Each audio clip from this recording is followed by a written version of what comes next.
बड़ी जानकारी सामने आ रही है। प्रधानमंत्री नरेंद्र मोदी ने इस दुखद हादसे पर अपनी शोक संवेदनाओं को प्रकट किया है। पीएम ने कहा कि अजित पवार जनता के नेता थे। राष्ट्रपति द्रौपदी मुर्मू की तरफ से भी शोक संदेश सामने आया। राष्ट्रपति ने भी दुख जाहिर किया है। देश की तमाम बड़ी शख्सियतें इस हादसे के बाद दुख जाहिर कर। पुष्कर सिंह धामी ने भी दुख जाहिर किया है। हमारे साथ खास मेहमान भी लगातार जुड़े हुए हैं। कृष्णा मित्र जी, अब जो विमान हादसे की तस्वीरें लगातार क्रैश साइट से आ रही हैं, आप डिजास्टर मैनेजमेंट की भी तमाम जानकारी रखते हैं, कितना हाई इम्पैक्टफुल ये लैंडिंग रहा होगा और साथ ही साथ जो प्रथम दृष्टि में नजर आता है, मैं चाहूंगी आप विस्तार से समझाएं कि ये मानवीय भूल हो सकती है, परिस्थितियां जिम्मेदार हो सकती हैं या फिर टेक्निकल एरर की तरफ इशारा करता है।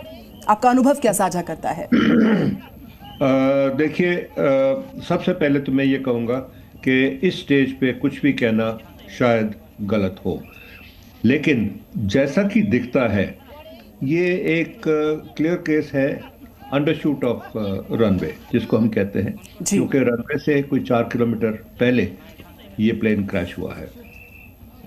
एटीट्यूड, जिस एटीट्यूड में ये प्लेन क्रैश हुआ है, वो एक वजह उसकी ये हो सकती है कि ग्राउंड टच करने के बाद, क्योंकि हल्का पहाड़ी एरिया है, हो सकता है aircraft has toppled over nose down. वो एक सिर्फ पॉसिबिलिटी मेरे को दिखती है, क्योंकि अजीत दादा बहुत बड़े संघर्षशील नेता थे, बहुत बड़े एडमिनिस्ट्रेटर थे। विकास के लिए उन्होंने महायुति ज्वाइन की थी और लगातार उन्होंने डिप्टी सीएम पद पर बहुत अच्छा काम किया था। और जिला पंचायत के चुनाव में मतलब जो जिस तरह मतलब वो प्रचार के लिए जा रहे थे और वहाँ विमान का जो क्रैश हुआ है उससे महाराष्ट्र का भारी नुकसान हुआ है और हम सब लोग अभी उनके अंत्य संस्कार के लिए जा रहे हैं। तो ये बहुत बड़ा नुकसान हमारे महाराष्ट्र का। परिवारजनों से आपकी बात हुई है क्या?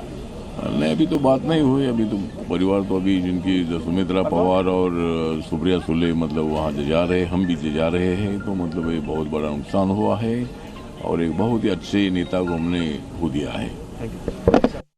समस्त पवार परिवार और जितने भी समर्थक हैं उनको हमारी तरफ से संवेदना और शोक। मैंने बात की सुप्रिया जी से भी और उनकी मिसेज से भी। समस्त पवार परिवार और जितने भी समर्थक हैं उनको हमारी तरफ से संवेदना और शोक। मैंने बात की सुप्रिया जी से भी और उनकी मिसेज से। कांग्रेस महासचिव प्रियंका गांधी ने भी दुख जाहिर किया। उनके समर्थकों के लिए संवेदना जाहिर की, परिवार के लोगों के लिए संवेदना जाहिर की। महाराष्ट्र के बड़े नेता केंद्रीय मंत्री रामदास आठवले ने भी दुख जाहिर किया, जानकारी दी कि वो खुद वहां पर पहुंचेंगे, बारामती पहुंचकर वो श्रद्धांजलि देंगे। जानकारी उन्होंने साझा की है। तो क्रैश साइट से हम लगातार आपको तस्वीरें दिखा रहे हैं। तमाम लोग खास और आम हमारे साथ जुड़ रहे हैं, बातचीत कर रहे हैं और एक व्यक्ति के तौर पर, एक नेता के तौर पर और डेप्यूटी सीएम के तौर पर महाराष्ट्र की सियासत में उनके कद पर बात कर रहे हैं। सभी पद पर थे, सहयोगी थे, महाराष्ट्र के बड़े ऊंचे स्तर के नेता और हम सबके प्रिय अजीत दादा नहीं रहे। Evolving and a developing situation, we should await an official confirmation on what really. तो क्रैश साइट से आपको हम 3 बड़ी तस्वीरें इस वक्त दिखा रहे हैं। अजीत पवार का जो प्लेन क्रैश हुआ, ये 3 अलग अलग वीडियोस आपके सामने हैं।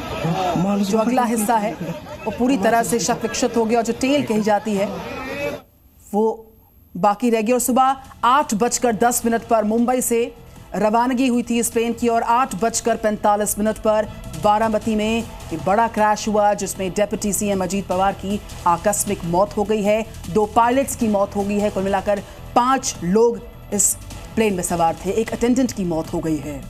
अजित पवार समेत कुल 5 लोगों की जान, एक अटेंडेंट, एक पीएसओ की भी जान चली गई। इस हादसे में क्रैश साइट की जो तस्वीरें हैं वो बहुत ही दुखद नजर आ रही है। एक पीएसओ की भी जान गई, 2 पायलट्स, एक अटेंडेंट, अजित पवार और उनके एक सहयोगी की इसमें जान गई है।